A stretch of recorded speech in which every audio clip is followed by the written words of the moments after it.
Hello, everyone. I'm Alicia. Welcome to Mission Vocab. Today's advanced English vocabulary word is accumulation.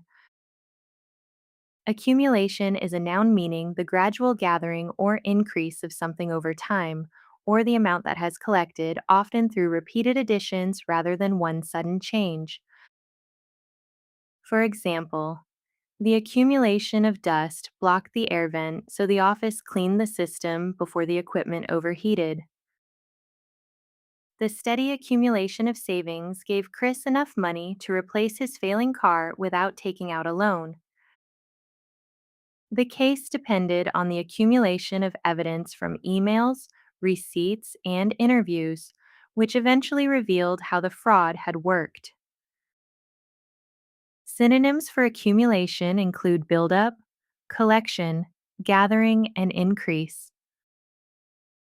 Accumulation is neutral and common in everyday academic, scientific, and financial English. It often appears as the accumulation of and usually suggests gradual change over time. That's accumulation. One word, stronger English.